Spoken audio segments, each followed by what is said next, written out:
Momma Braga, força do coração. Momma Braga. Dance under the sun, feel the earth below. Momma Braga, Momma Braga.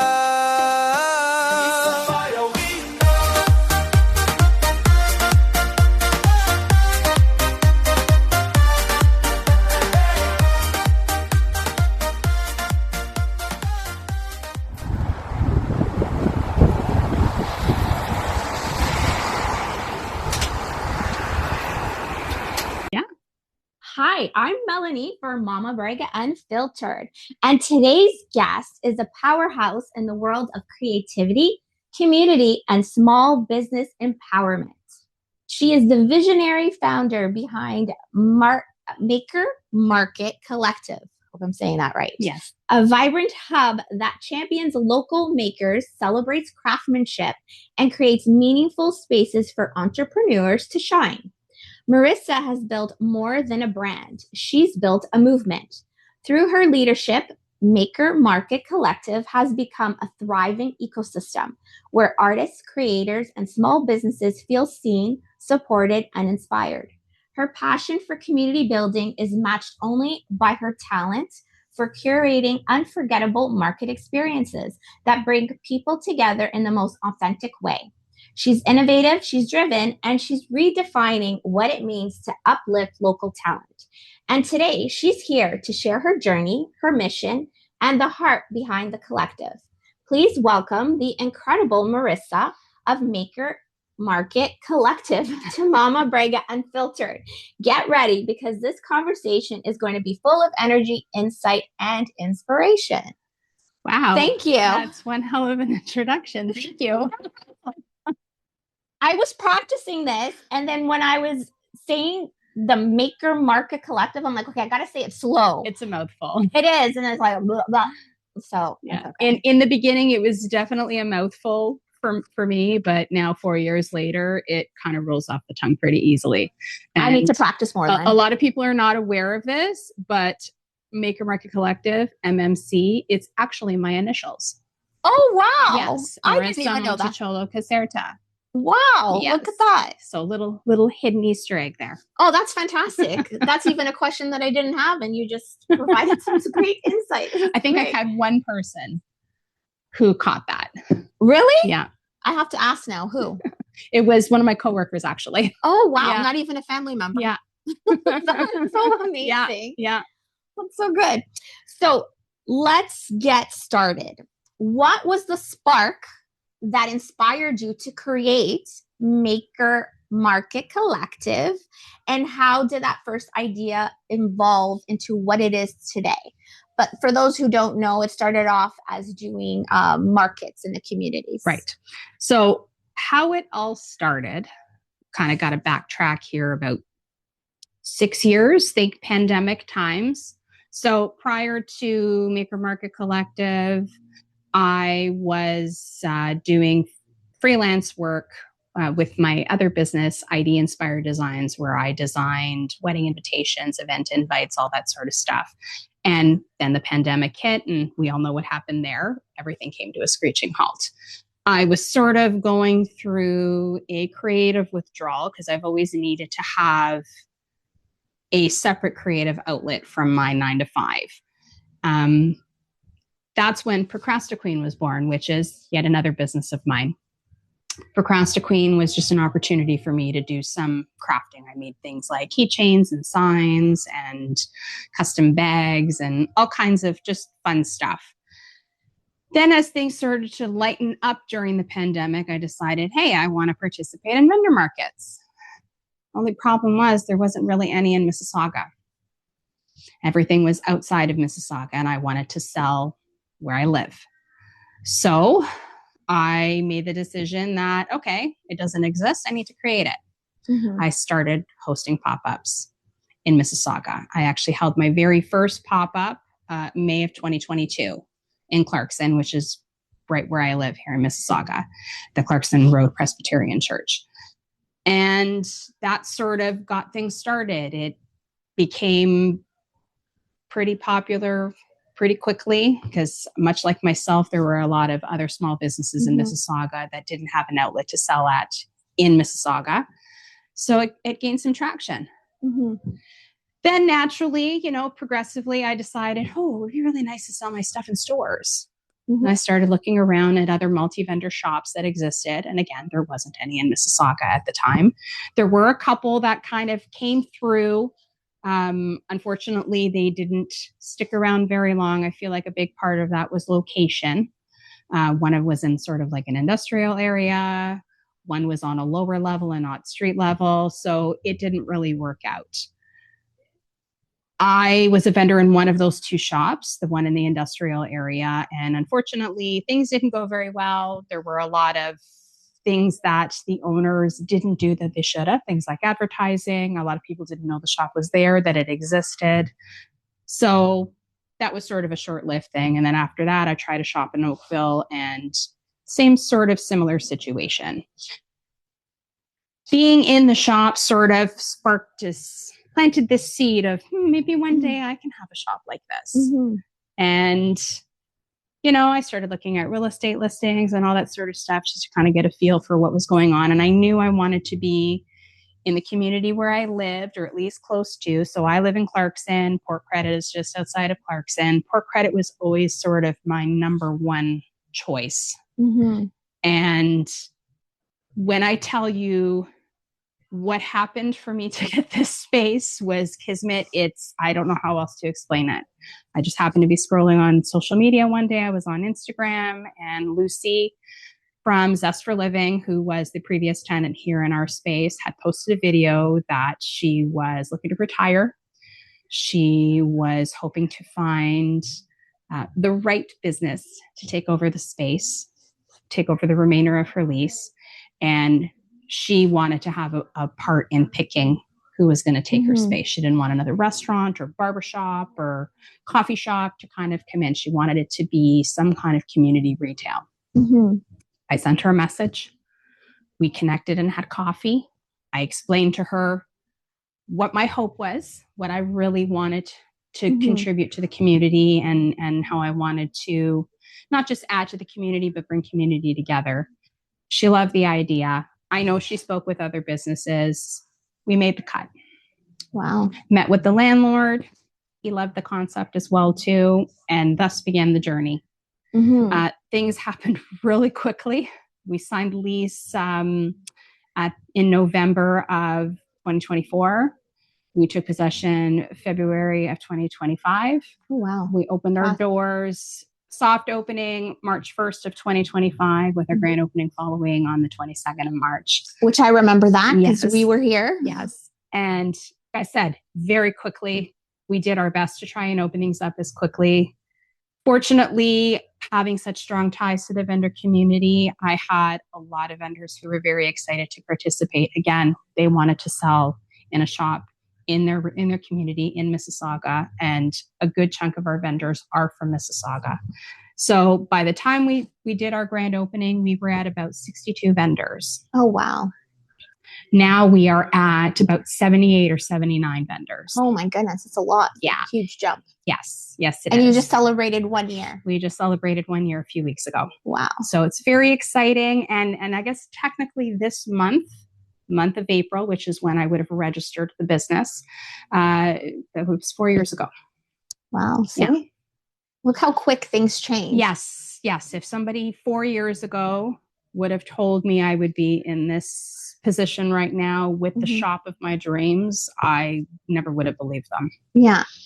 So it's a great accomplishment. And you are in a really good area in Port Credit. Yes, we are. I have to say, for those who may not know, between Highway 10 and Mississauga Road in Mississauga is like the hot spot. Yes, this would be considered downtown Port Credit. Yeah. The main street.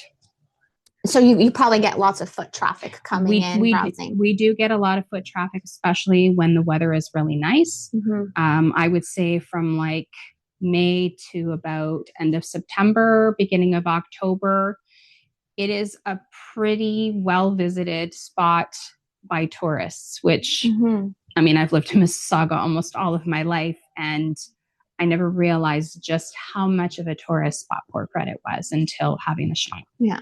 And we're We're not just talking about like Ontario visitors. I'm talking about international visitors too. Oh, wow. Yeah. Okay. Yeah. I thought maybe it'd be just people local. Yeah, no, we get a lot of international visitors too, which is really amazing. I never would have thought. Yeah. Yeah. That's great. Look at that. Fantastic. Yeah.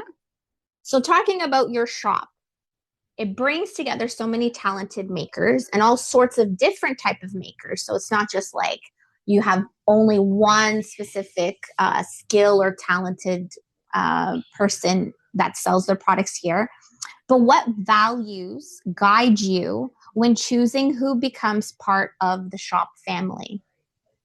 Like, So is there an application? There is an application process. So we have everything outlined on our website on how the shop works, sort of, what the expectations are, what we expect the vendor's contribution to be. It's right in our name. We are a collective. Mm-hmm. So there is some collective responsibilities. So vendors fill out an application form, and at that time, I review it. I look at their socials. I look at their websites. I look at their Etsy shop, whatever information they provided me, and I sort of see what uniqueness they can contribute to the shop. One of the most important things to me is to try and have as much variety as possible in the shop. And I'm not just talking about from the standpoint of categories, because, we have say 5 jewelry vendors in the shop, but they all have something unique to contribute to that category. I also don't want to have 5 vendors that are selling similar products either. Yeah, of course. I also look at price points as well too, because I would like all of our shop visitors from varying budgets to be able to purchase something if they like to. As someone who used to visit a lot of small towns previously, I always found going into shops like this, it was mostly more expensive items, which I understand. Handmade can be very expensive. This is why I do my best to look for a variety. We do have high-end products, but we also have products that are under $10 as well too. So little something for everybody. That's good. And then, are you open right now for vendors to apply? Right now, we are actually full. So we do have a waiting list. And so anybody who is sort of interested, I encourage them to fill out the form, get yourself on the waiting list, because as soon as we do have an opening, I look at, okay, what category is open. I look at the vendors that are within that category that have applied, and then I go through and review their products and see, okay, is it different? What can it contribute that's unique? And we go from there. And then with the vendors that are currently in your shop, is there an expiry? Do they sign a contract for a certain amount of time to be in the shop? Vendors are required to sign on for a minimum of 3 months. Okay. Once they have fulfilled that 3-month obligation, they're welcome to remain on month to month, with giving us a 30-day notice when they want to exit the shop. Yeah. I know that there are other shops that require a longer commitment. I've chosen to do it this way for the simple reason that life is life and it can change on a dime. I myself, I have aging parents, I have a family. Things can change very quickly. So for me to ask somebody to sign on for a 12-month commitment and then have something happen in their life and then I can't let them out of their contract, I don't want to do that. I feel like doing it this way. And our rates are very reasonable as well, too, so that we don't have to say, hey, sign on for 12 months and we'll, take $10 off a month or whatever. We don't have to offer any specials like that because we do offer reasonable rates as it is. And we've had vendors who have signed on and, okay, I want to do longer. You can stay as long as you like. And then we've also had vendors who've had life situations happen in the middle of their 3 months. And we sort of flex depending on what's going on. I'm a human being too. Again, I have a family, I have aging parents. I understand all these types of things. Yeah. So I try and keep things as flexible as possible for that reason. Yeah. Well, that's great. So you heard it. You want to apply now. Sounds fantastic. Now, community is at the heart of everything you do. and I've had the pleasure of knowing you since high school. So it's been a while. Yes. Not that long because, we're not that old. So how has the local community shaped the direction of your business? Oh, well, it's certainly gotten me a lot more involved. Starting late last year, we started participating more in BIA events. So to date, I think we've done 3, and we will be continuing that this year. We're actually slated to participate in the farmers market starting at the beginning of June, running until I think it's middle of October. So we'll be there every Saturday featuring a different vendor. So there's that. And then any other sort of events that pop up that in between, whether it's participating directly from the shop. So like when they've had like their Easter egg hunt, or anytime they've had, different stops, they do sweets on the streets, all that kind of stuff. We love to participate. It's a great opportunity to meet the community and have new community members discover us as well too. So it's things like that. We also did a book drive last year. I remember that. Yep. So we collected books throughout the summer months, and then we did a book sale in October where we raised funds for our local food bank, the Compass, and we raised over $800. Oh, that's amazing. With that. So we're really hoping to do that again this year. It was a great success. We've actually had a lot of community members ask us if we were going to be doing it again this year. So I'm really looking forward to that. I've also have these other ideas on other ways I'd love to contribute to the community, especially the creative community. I feel like especially children, creativity is so important, and it's something that should be fostered from a young age. And it can be expensive, whether it's lessons or activities or even just supplies. I would love to be able to find a way to put together some kind of a campaign like that. It's actually one of the many ideas that I have brewing in my brain. And I'm sure you'll be able to do it. I hope so. I really hope so. So you did talk about the food bank, and I know that's been one of the organizations that you always support, even at your pop-up markets. Yes. You would request, someone to bring in a donated food item. Yes. So I do love that piece because it's still, and it's Compass is in this community. Yes, it is. Also, it services the Port Credit and Lakeview community. Their office, I guess that's what you would call it, is actually located on the east end of the Port Credit community. Is that on Lakeshore near Cawthra? Yes. Is that okay? Yes, I've seen it. Yes, it is. That's how I know. Yeah, they used to be west of Mississauga Road, but a few years back they expanded because they needed more space, and they moved to a larger space. So that's great. Yeah, bringing community all together all the way around. Yes. So running a shop is both creative and operational. What part of the journey has surprised you the most, either in the best or most challenging ways? Social media. Oh, that beast. Social media has got to be one of the most challenging and fun things. It's definitely something that I have. It was one of my top 5 goals for this year to work on expanding what types of social media I was doing. So I've started doing a lot more video content. I'm trying to get my face out there as well too, a little bit more. But social media is definitely a challenge, and I've learned a lot about it over the last few months, and how important it is for, like, you need engagement in order to sort of gain any traction, and that in itself is a challenge, as I'm sure you know. Oh yes. So it's so important, community, that you have your favorite people on social media, Momma Braga, Make a Market Collective. Like, share, comment, share to your stories, tag your friends. It's so important to help gain traction within our local communities as well too, because the more people who engage with our content, the more our content will be shown to non-followers. Exactly. I love that. Yes. So that's the only challenge. Like, I have to ask. This is not one of my written questions because this is Momma Braga Unfiltered. So would anything happen? How do you do it all though? Like, because with a lot of help. You run a shop.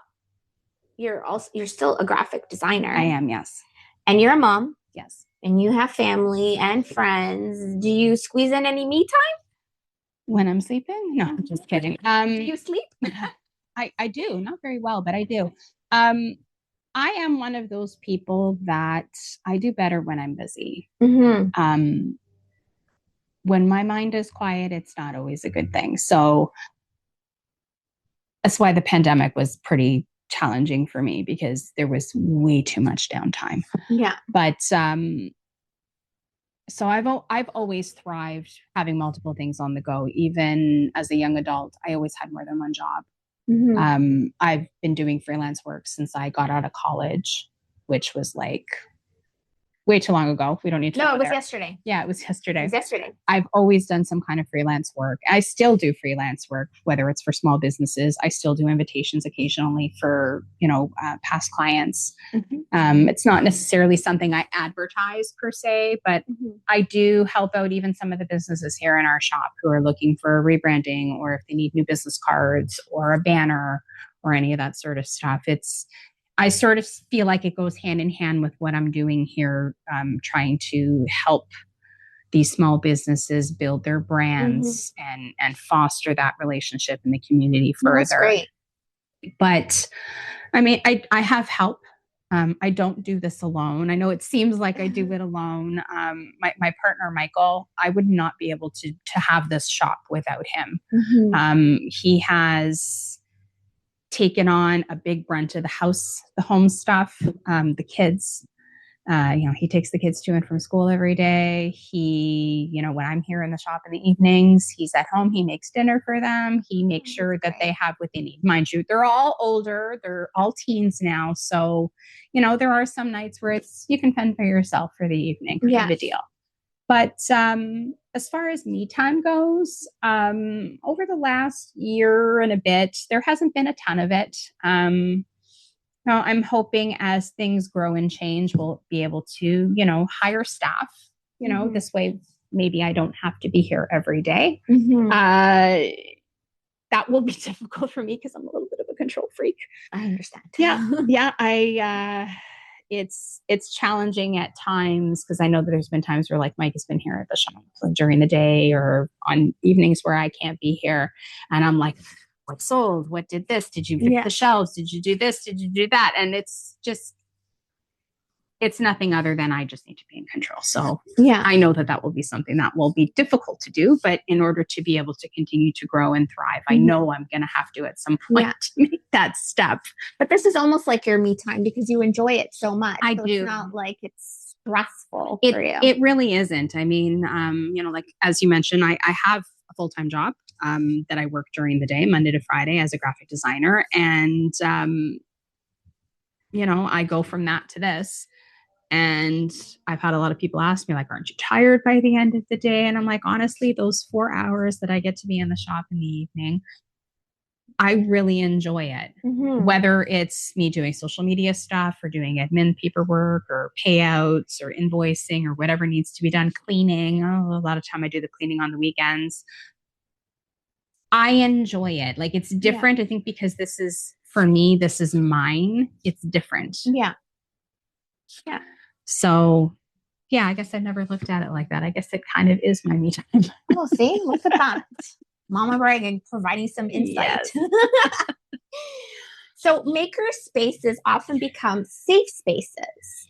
What do you hope makers and visitors feel when they walk into one of your, when you do some pop-up markets, which you could touch a little bit upon that, and the shop?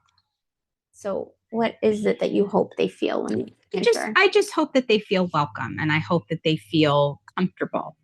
One of the things that was so important to me, and whether it's my markets or the shop, is not to make it feel too crammed and cluttered. I know for myself personally, when I walk into a space that's overly cramped or cluttered, it makes me very uncomfortable, and I might stay for a minute and then I might leave. So it's always very important to me, like, again, whether it's a market or whether it's the shop, there needs to be a natural flow. I need to be able to see the entire space. I don't know if it's just like an anxiety thing or a comfort thing, but when I can kind of see an overview of the entire space, it makes me feel a little bit better. Mm-hmm. So that's part of why the shop is set up the way that it is. We don't have rows and rows of shelves. And that was because, I mean, it's not a huge shop, but it's not a tiny shop either. I wanted people to be able to walk in and walk around and not feel like they're going to bump into things and knock things down. The other thing I always take into consideration, and I remember this from having a small child in a stroller, is I wanted people to be able to come into the shop or any of our markets with a stroller and not feel like, oh my goodness, I have no space. Yeah. I've noticed that before, like in some other markets that I've gone to, it's very tight. Yeah. And then you're just like, oh my God, don't touch that. I'm not paying for everything that you break. So it's strollers, it's walkers, it's wheelchairs, scooters. You want people to walk in and feel like, okay, I can be here. Mm-hmm. I can move around safely and comfortably and not have to worry about bumping into somebody or bumping into something. So these are things that I've always taken into consideration in both spaces. It's important. It's that inclusivity. You want everybody to feel welcome. Yeah, exactly. And furry friends. Absolutely. We are 100% pet friendly. We've got a sign on our door. We've got a dog bowl that is always filled with water. That's so nice. It's very important, especially in this community here. We always have passerbyers with dogs, and I don't want dogs to have to stay outside. Yeah. Honestly, it's a highlight for me, especially in the evenings. Yeah.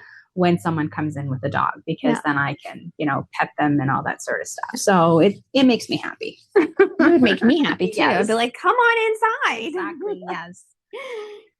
And can you share a moment or story from opening up the shop that made you think, yes, this is exactly why I do this? I'm sure you probably have tons, but is there one particular moment or story that you're just like, okay, I did good. Like this was a great idea that I had? Honestly and truthfully, it has to be the relationships that I've built with all of the vendors. Mm-hmm.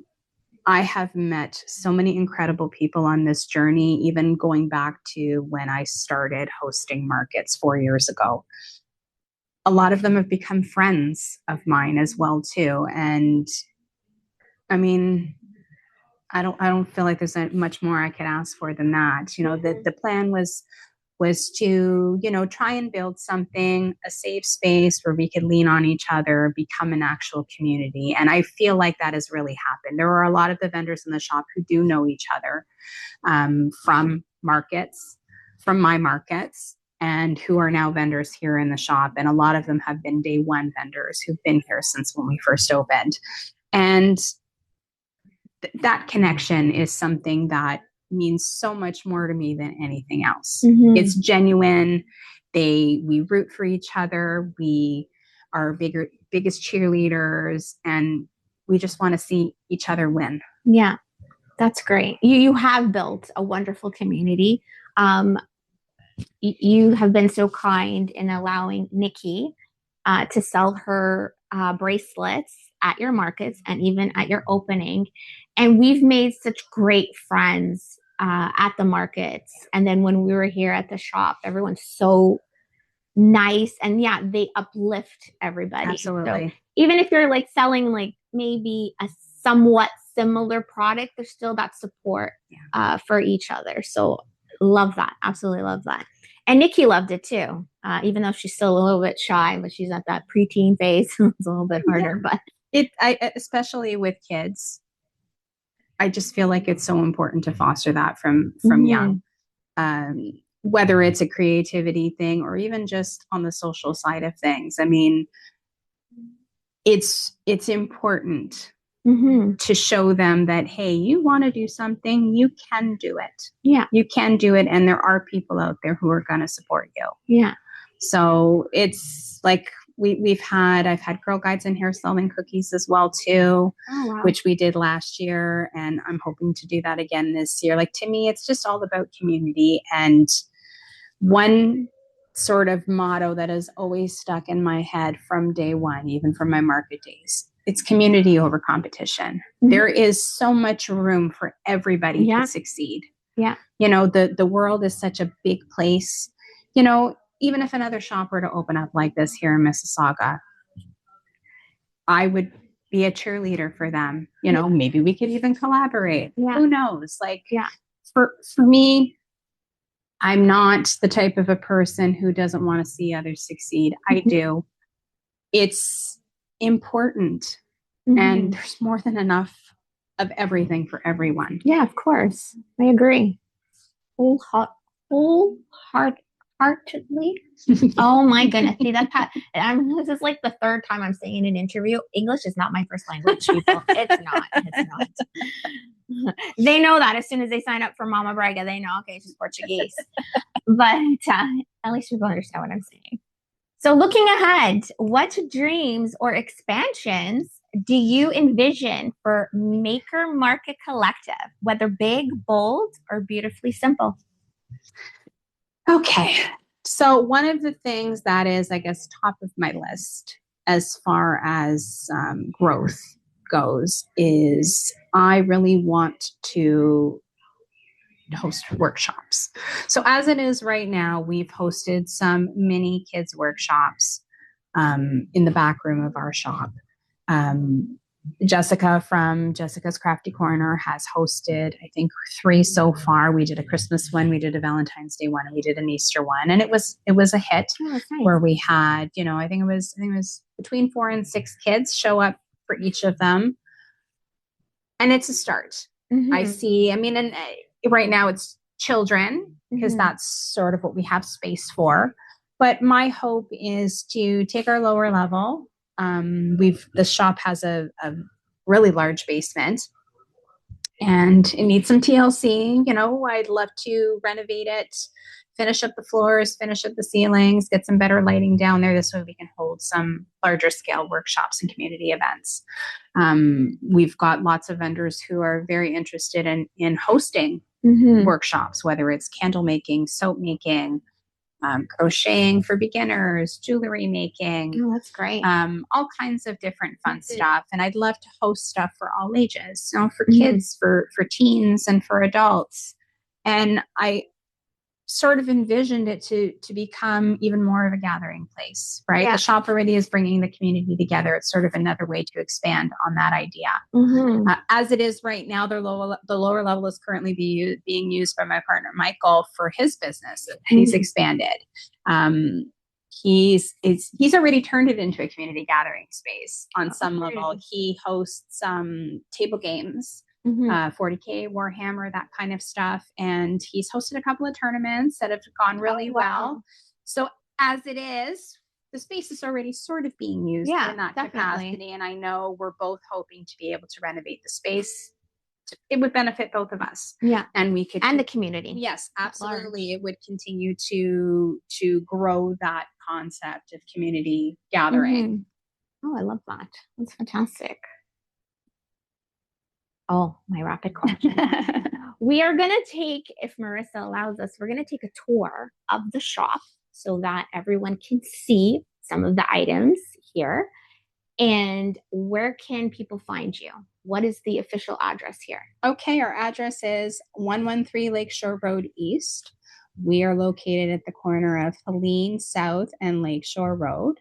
We're between the major streets would be Stave Bank and Huron, Ontario, but we are closer to Huron, Ontario. There is paid parking available along the side of our building as well as directly on Lakeshore.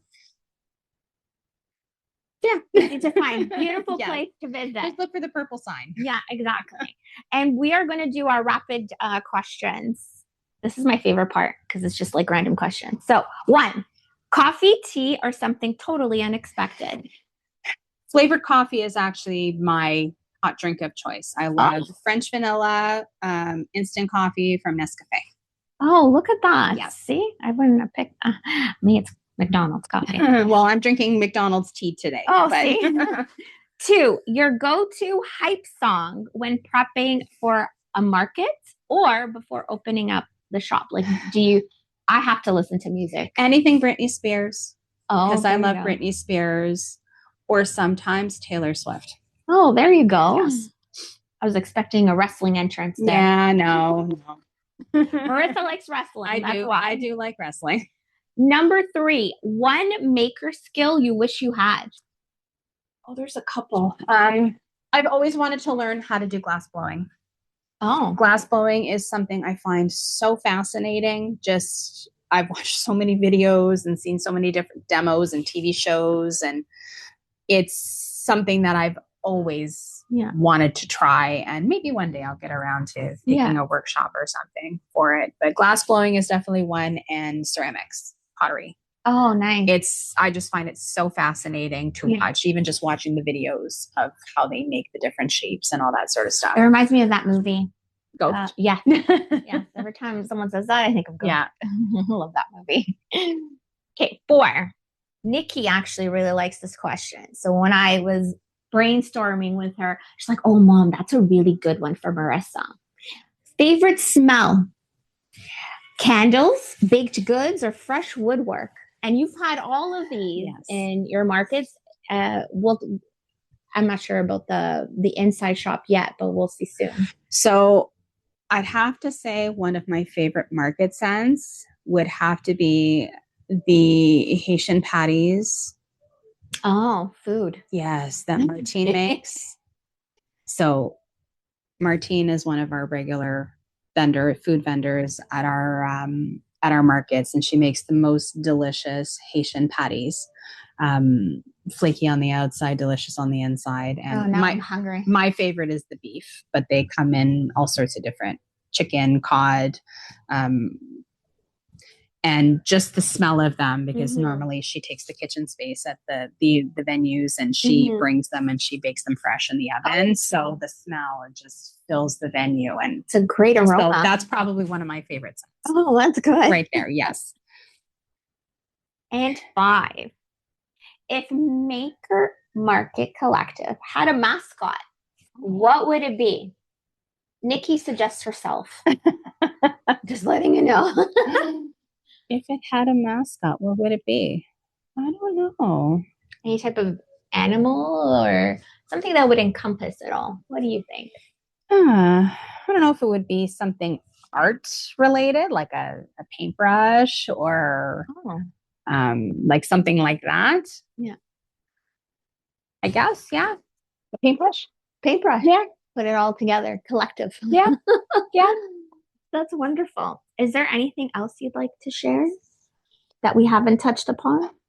No, I think that's it. It's just been great, Melanie, honestly. Oh, no problem. I really appreciate it. Oh, no, thank you. I am honored to have you on the Momma Braga Unfiltered show. It's a pleasure seeing you grow as much as you have. You too. You are such an inspiration. You're empowering to all young women out there. Anything is possible, and you're great proof of that. It is. So thank you so much. I am Melanie, and this is Marissa. Until next time.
Thanks for listening. Until next time, this is Momma Braga wishing you courage to tell your story and joy in every chapter.